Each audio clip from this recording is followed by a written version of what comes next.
Hello my dear students, I am your English teacher Mohammad Zamir and welcome back to my YouTube channel. In last video we saw the chit chat and warming up exercise of 4.4 the unsinkable ship. Today we will see its translation and explanation on page number 92, 93 and 94 of your My English Book 8. Hello students, पिछले video में हमने आपका जो topic है the unsinkable ship, इसकी warming up exercise और chit chat देखे। आज हम इसका ट्रांसलेशन और एक्सप्लेनेशन देखेंगे। चलिए स्टार्ट करते हैं।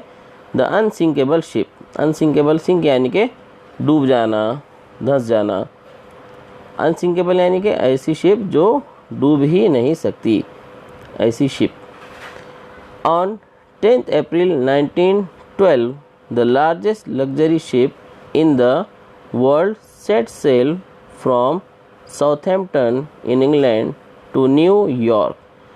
10 अप्रैल 1912 को द लार्जेस्ट लग्जरी शिप, ये जो शिप थी ये कोई आम शिप नहीं थी, एकदम सबसे बड़ी और लग्जरी शिप थी, यानी कि इसमें पूरे जितने भी आराम के साजो सामान होते हैं वो सब इसमें थे। तो ये बहुत ही हाई क्लास शिप थी इन द वर्ल्ड, वो भी पूरे दुनिया की। सेट सेल, तो ये सेल करने के लिए, तैर के जाने के लिए ये तैयार थी। कहाँ से? From Southampton, England. इंग्लैंड में जो साउथहैम्पटन शहर है वहाँ से टू न्यूयॉर्क, ये न्यूयॉर्क रवाना होने वाली थी।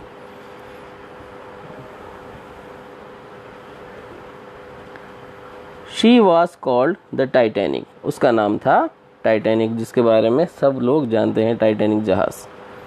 The word Titanic means huge, Titanic का ही जो मतलब होता है वो होता है ह्यूज, बहुत बड़ा। This was her maiden voyage, maiden यानी कि पहला, वॉयज यानी समंदरी सफ़र, ये पहला इसका समंदरी सफ़र था इस शिप का। पहली बार इस शिप को बनने के बाद कहीं पर पैसेंजर्स को बिठा के ले जाया जा रहा था, इसकी पहली ट्रिप थी। That is her first voyage, यानी कि उसकी पहला सफ़र।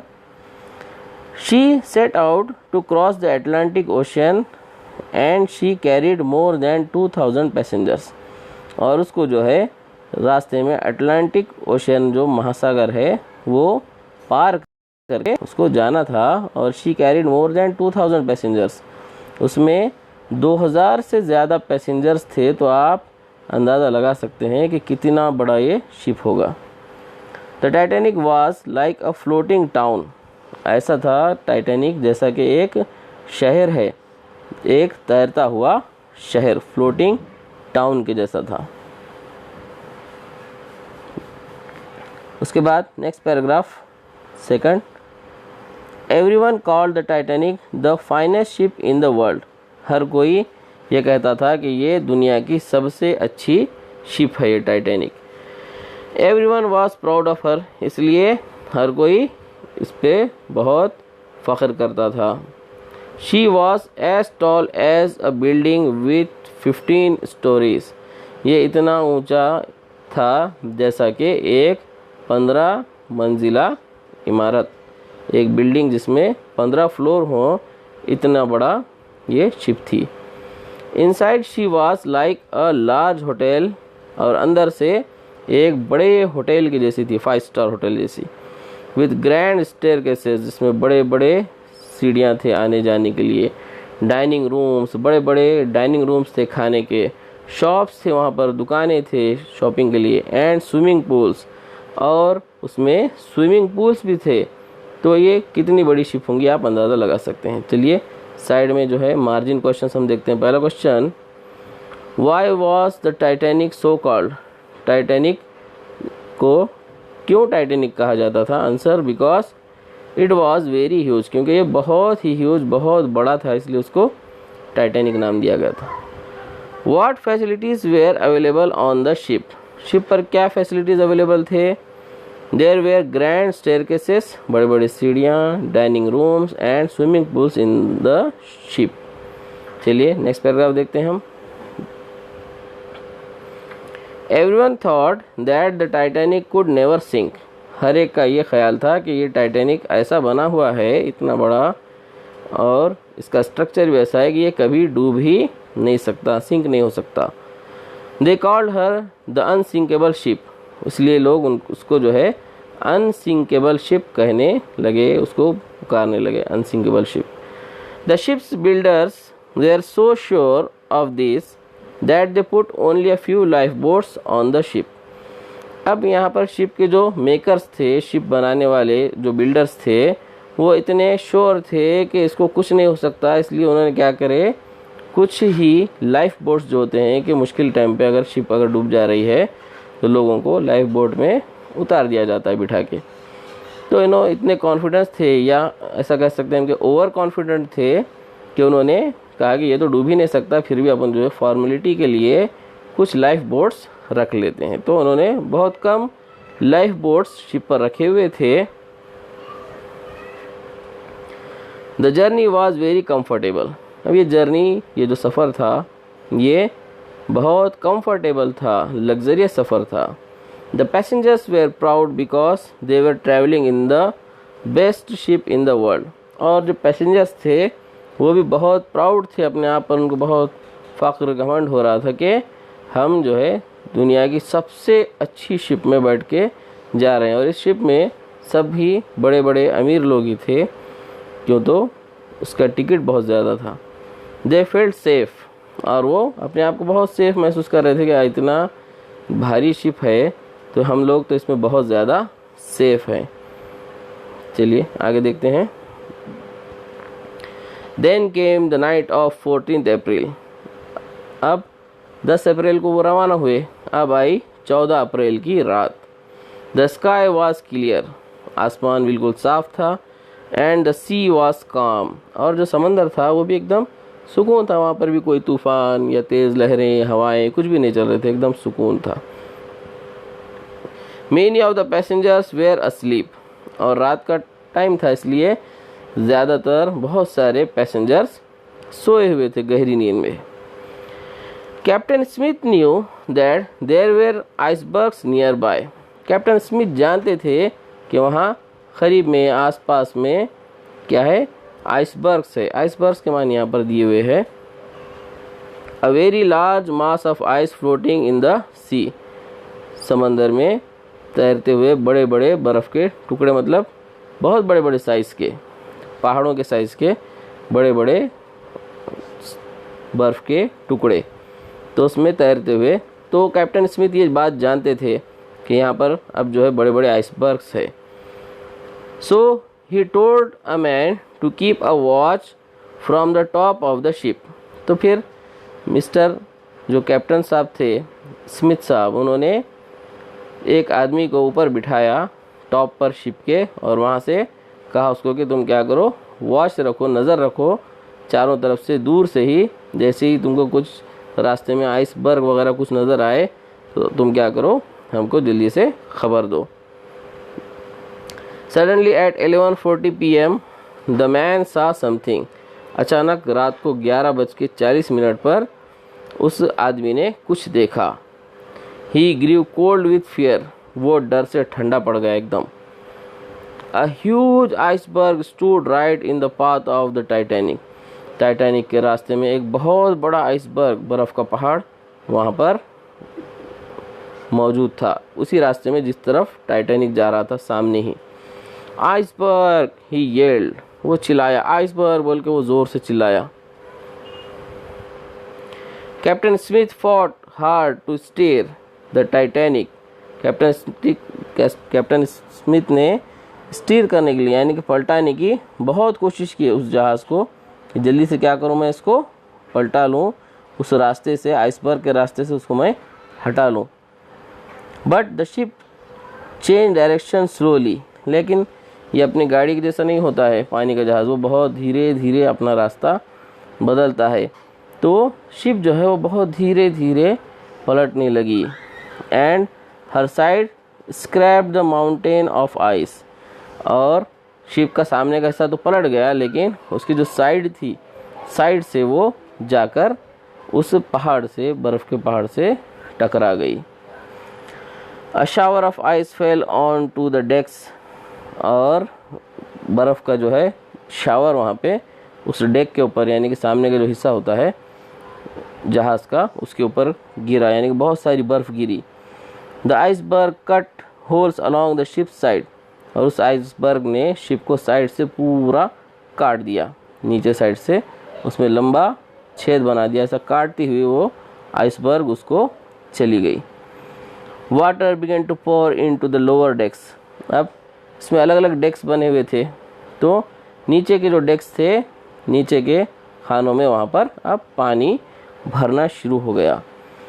Most passengers heard nothing and slept on, और बहुत सारे पैसेंजर्स को कुछ भी सुने नहीं आया, इतना बड़ा यहाँ पे हादसा हो गया, लेकिन उनको कुछ सुनाई नहीं दिया और वो सोते रहे। चलिए अब हम साइड के मार्जिन देख लेते हैं पहले। What made the man turn cold with fright, जो आदमी था वो क्या देखकर ठंडा पड़ गया डर से। The man saw a huge iceberg standing right in the path of the Titanic, so he turned cold with fright. आदमी ने देखा कि टाइटैनिक के रास्ते में एक बड़ा आइसबर्ग है, वो देखते ही वो ठंडा पड़ गया। टू स्टीयर के मानी यहाँ पे टू टर्न, पलटाना। स्क्रैप्ड यानी कि scratch deep against a rough surface, किसी खुरदुरी सतह से घिस कर खरोंचाना, उसे कहेंगे scraped. What was the damage caused to the ship? Ship को क्या डैमेज हुआ था? The Titanic scraped the mountain of ice. Titanic ने उस बर्फ के पहाड़ से स्क्रैप हुआ, उससे रगड़ हुई उसकी। A shower of ice fell onto the decks, और डेक के ऊपर बहुत सारी बर्फ गिरी। And the iceberg cut holes along the ship's side, और आइसबर्ग ने शिप को साइड से पूरी तरह से काट दिया। Water began to pour into the lower decks, और नीचे के जो लोअर डेक्स है उसमें पानी भरना शुरू हो गया। चलिए इस पेज को देखते हैं, last paragraph. Captain Smith and his crew could not stop the water floating through the ship, और पानी में जो ये शिप में जो पानी भर रहा था उसको कैप्टन स्मिथ और जो क्रू यानी कि जहाज़ पे जितने भी लोग काम करते हैं वो क्रू कहलाते हैं, जहाज़ का अमला, तो वो उस पानी को भरने से अब नहीं रोक पा रहे थे। They knew the Titanic was in great danger, और वो जानते थे कि अब टाइटैनिक बहुत बड़े ख़तरे में है। The unsinkable ship was sinking, जो शिप अनसिंकेबल थी, जो कभी नहीं डूब सकती थी, वो अब डूबना शुरू हो गई थी। At 12:15 AM, रात को 12:15 बजे, Captain Smith sent urgent messages on the ship's radio asking for help.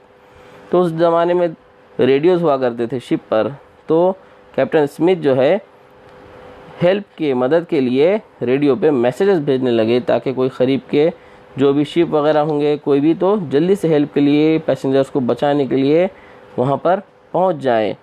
क्या था मैसेज? हेल्प, बचाइए, हेल्प कीजिए, टाइटैनिक सिंकिंग, टाइटैनिक डूब रहा है, कम क्विकली, जल्दी आइए। Then he order the crew, उसने फिर स्मिथ ने क्रू को ऑर्डर दिया, जहाज़ के काम करने वाले लोगों को ऑर्डर दिया। क्या ऑर्डर दिया? To wake all the passengers up, पूरे पैसेंजर्स को नींद से जगाने का ऑर्डर दिया। A ship called the California was only 20 miles away, एक शिप थी जिसका नाम था कैलिफोर्निया, जो सिर्फ 20 माइल्स 20 मील की दूरी पे थी सिर्फ। But she did not receive Titanic's messages, लेकिन उसको टाइटैनिक के मैसेजेस नहीं मिले। क्यों नहीं मिले? हर रेडियो वाज टर्न्ड ऑफ, उसका रेडियो बंद था। And the radio operator was asleep, और जो रेडियो ऑपरेटर, जो रेडियो चलाने वाला होता है, वो गहरी नींद में सोया हुआ था। अगर काश ये जागा हुआ होता या रेडियो उसने चालू रख के सुना होता, तो ये टाइटैनिक के लोग जो है पूरे के पूरे पैसेंजर्स बच सकते थे, लेकिन अफसोस कुछ नहीं हो सका क्योंकि रेडियो ही बंद था। चलिए आगे देखते हैं। Another ship called the Carpathia heard the Titanic's calls, अब दूसरी जो शिप थी उसका नाम था कार्पेथिया, उसने टाइटैनिक के जो मैसेजेस है, आवाज़, पुकार को उसने सुना। And sailed at full speed towards हर, और अपनी पूरी स्पीड से, पूरी रफ्तार से टाइटैनिक की तरफ वो निकल पड़ी। Unfortunately the Carpathia was far away, लेकिन बदनसीबी की बात यह है कि कारपेथिया जो शिप थी वो बहुत दूर थी, फार अवे थी। And she took over 3 hours to reach the Titanic, इतनी दूर थी कि उसको टाइटैनिक तक पहुंचने के लिए 3 घंटे लगे।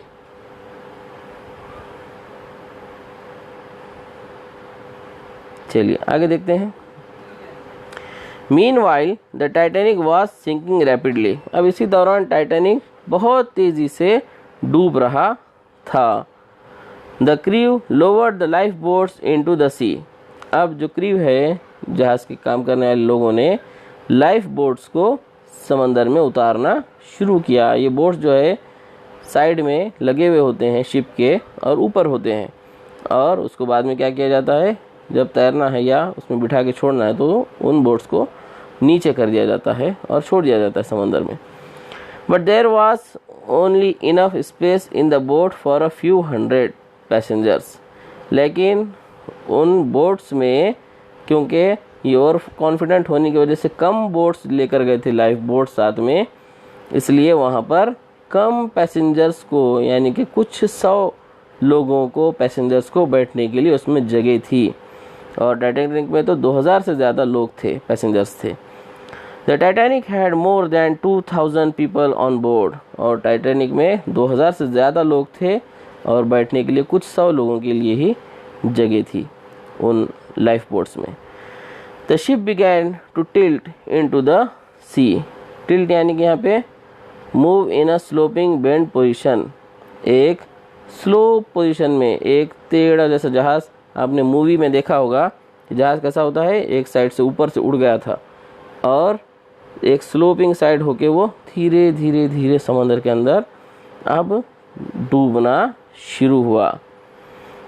People began to jump from the decks into the ice cold water, अब लोग जो है उन डेक्स पे से, यानी कि सामने का जो हिस्सा होता है जहाज़ का, वहाँ से कूदने लगे। और पानी कैसा था, आइस कोल्ड, बर्फ़ के जैसा ठंडा पानी, क्योंकि ये अटलांटिक ओशन में, अटलांटिक महासागर में ये जा रहा था जहाज़, तो उसका पानी भी बर्फ़ से ज़्यादा ठंडा था, जहाँ पे आप कुछ मिनटों में ही उस पानी में जो है हाइपोथर्मिया से मर जाते हैं, ऐसा पानी था वो। तो लोग क्या करने लगे, आप जहाज़ डूब रहा, बोले चलिए अपन आप ऊपर से छलांग लगा देंगे समंदर में, कुछ भी, कोई लकड़ी लेके, कोई तख्ता, कोई बोर्ड, कोई लकड़ी की चेयर लेके, उसके सहारे से अब मैं क्या करूँगा, कोई मदद आए तक क्या करूँगा, मैं इस तख्ते को पकड़ के अंदर पानी में रहूँगा, या इस कुर्सी को पकड़ के, या लकड़ी को पकड़ के, ऐसे बहुत सारे अलग अलग चीज़ों को लेके लोग वहाँ पे कूदने लगे अपने आप को बचाने के लिए। लेकिन पानी कैसा था, बहुत ठंडा था। चलिए साइड का क्वेश्चन देखते हैं हम, margin question. Why were the passengers in the grave danger, passengers एकदम ख़तरनाक डेंजर में, बहुत ज़्यादा मुश्किल में, ख़तरे में क्यों थे? इसका आंसर है the passengers were in grave danger because firstly radio of the California ship was turned off, पहला जो इसका रीज़न था उसमें कि कैलिफोर्निया जो शिप थी उसका रेडियो बंद था, and the Carpathia ship was far away from them, और जो कारपेथिया शिप थी वो उनसे बहुत ज़्यादा दूर थी। The Titanic was sinking fast and there were not enough lifeboats, और टाइटैनिक बहुत तेज़ी से धंस रहा था, अंदर डूब रहा था, और उसमें जितने चाहिए उतने लाइफ बोट्स नहीं थे। In the ship to save them, ship में उनको बचाने के लिए।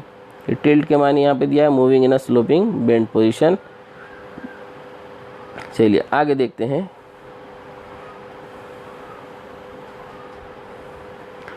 With its lights still shining, the Titanic stood upright for a few minutes.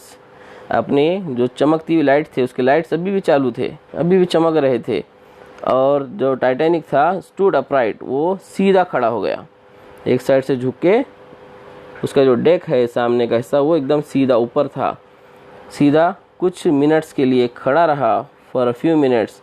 Then at 2:20 AM on 15th April, और 15 अप्रैल को 2:20 पे शी वैनिश्ड इनटू द सी, वो समंदर के अंदर गायब हो गया, डूब गया, गर्क हो गया। अबाउट 1500 पीपल ड्रोन, तकरीबन 1500 यानी कि 1500 लोग इसमें डूब गए। Captain Smith and most of his crew went down with the ship. Captain Smith और जो जितने भी काम करने वाले जहाज़ के लोग थे वो सब उस शिप के साथ ही समंदर के अंदर चले गए। ये पहले के लोग जो थे वो बहुत ही रिस्पेक्टफुल लोग होते थे। कैप्टन और जो जहाज़ पे काम करने वाले हैं वो अपनी शिप को कभी नहीं छोड़ते थे, दूसरे लोगों की मदद कर रहे थे। अगर समझिए मरने का मौका आया तो खुद की जान पहले दांव पे लगा देते थे। तो ये सब डूब गए। इसके बाद द कारपेथिया अराइव्ड एट 3:40 AM। जो कारपेथिया जहाज़ था वो 3:40 पर वहाँ पर पहुँचा। The ships crew found the life boats and saved 700 people in them. और शिप ने देखा कि वहाँ पर लाइफ बोट्स जो है तैर रहे थे, तो लाइफ बोट्स में 700 लोग बैठे हुए थे, तो उस शिप ने उन 700 लोगों को बचा लिया। They also found chairs and pieces of would floating on the water. उन्होंने फिर वहाँ पर चेयर्स भी देखे तैरते हुए, लकड़ी के टुकड़े देखे, तो उसके सहारे से लोग वहाँ पे थे होंगे वहाँ पर कि कोई ना कोई हमको बचाने के लिए आएगा। लेकिन but almost of all of the people in the water had drowned और डाइड ऑफ कोल्ड। लेकिन तकरीबन पूरे लोग जितने थे वो पूरे के पूरे या तो डूब गए थे, जो लकड़ी के सहारे से या कुर्सियों के सहारे से थे, या फिर डाइड ऑफ कोल्ड, सर्दी की वजह से, ठंड की वजह से, हाइपोथर्मिया से मर गए थे। The Carpathia was too late to save them. Carpathia उनको बचाने में बहुत लेट हो गया। चलिए साइड का मार्जिन क्वेश्चन देखते हैं। Why could Carpathia not do much to save more lives. Carpathia बचाने के लिए, ज़िंदगियाँ बचाने के लिए ज़्यादा क्यों नहीं कर पाया कुछ। The Carpathia was far away and she took over 3 hours to reach the Titanic. Till then the Titanic was sinked in the sea. Titanic से बहुत दूरी पे था कारपेथिया और उसको आने के लिए 3 घंटे से ज़्यादा लगे, तब तक टाइटैनिक डूब चुका था। They saved 700 people who were on the life boats. लेकिन वो लाइफ बोट के जो 700 लोग थे लाइफ बोट्स पर बैठे हुए उनको बचा सके। बट रेस्ट ऑफ देम वे ड्रोन्ड और डाइड ऑफ कोल्ड। लेकिन बाकी के जो थे वो या तो डूब गए थे या सर्दी से मर गए थे। आगे देखते हैं। The sinking of the Titanic made people think harder about the safety of passengers on ships. जो टाइटैनिक के डूबने की जो घटना थी इसने लोगों को सोचने पे मजबूर कर दिया, ज़्यादा हार्ड, ज़्यादा सख्ती से और ज़्यादा सोचने पे मजबूर कर दिया। किस बारे में? The safety of passengers on ship. जहाज़ पर जो पैसेंजर्स है, मुसाफिर है, उनके सेफ्टी के लिए और बहुत सोचना पड़ा। फिर they asked why ships carry such few life boats. उन्होंने पूछा, सबसे पहला सवाल ये आया कि इतने कम लाइफ बोट्स लेकर क्यों निकलते हैं जहाज़। जितने लोग पूरे होते हैं उनके हिसाब से लाइफ बोट्स क्यों नहीं ले जाते हैं। And why they turn of their radios. और वो अपने रेडियोस क्यों बंद कर देते हैं। इन 1913 it was decided that all ships must have enough room in their life boats. उसके बाद 1913 में डिसाइड किया गया कि हर शिप पे जितनी ज़रूरत है, जितने लोग हैं, पैसेंजर्स रहेंगे lifeboats, to carry everyone on the board. जितने भी पैसेंजर है, जितना भी क्रू है, सब के लिए लाइफ बोट होना चाहिए। मतलब इतनी लाइफ बोट्स होना चाहिए जिसमें सब लोग बैठ सकें, ये डिसाइड किया गया। It was also decided that ships must keep their radios working every hour of the day and night. और ये भी डिसाइड किया गया कि जो शिप्स है वो दिन रात, दिन के रात के हर घंटे 24 घंटे अपने जो रेडियोस है वो चालू रखेंगे, कोई भी बंद नहीं करेगा। ये 2 चेंजेस बड़े किए गए। तो यहाँ पे एक मार्जिन क्वेश्चन देख लेते हैं हम। What 2 compulsions were laid down for all ships in 1913? 1913 में कौन से 2 compulsions किए गए? Answer, in 1930 it was decided that all ships must have enough room in their lifeboats to carry everyone on board. It was also decided that ships must keep their radios working every hour of the day and night. तो अभी जो हमने बताया कि एक तो जितने चाहिए उतने लाइफ बोट्स होना चाहिए उसमें, और 24 घंटे रेडियो काम करना चाहिए। चलिए देखते हैं लास्ट पैराग्राफ इस पेज का। In 1985, scientists sent a submarine to look for the wreck of the Titanic. 1985 में साइंसदानों ने एक सबमरीन यानी कि एक पनडुब्बी को भेजा, क्या देखने के लिए? रेक ऑफ द टाइटैनिक जहाज का मलबा देखने के लिए उसको भेजा। They found the ship lying in 2 pieces on the ocean floor. तो वहाँ पे देखा कि टाइटैनिक 2 टुकड़ों में अलग अलग जगह पड़ा हुआ है। At a depth of around 4,000 meters means 13,000 feet. समंदर में 4,000 मीटर या 13,000 फीट की गहराई में वो समंदर के तह में फ्लोर पर पड़ा हुआ था। Later they took photographs of the wreck and brought small parts of it to the surface of the water. उसके बाद उन्होंने उसके तस्वीरें लिए और उसके छोटे छोटे पार्ट्स को ऊपर लेकर आए। चलिए लास्ट मार्जिन क्वेश्चन यहाँ का। How far had the Titanic sunk? Titanic कितने दूर डूबा था या कितने गहराई में अंदर डूबा था? Answer, the Titanic sunk 4,000 metres और 13,000 फीट इन द सी। चलिए अब लास्ट पैराग्राफ देखते हैं हम यहाँ पर।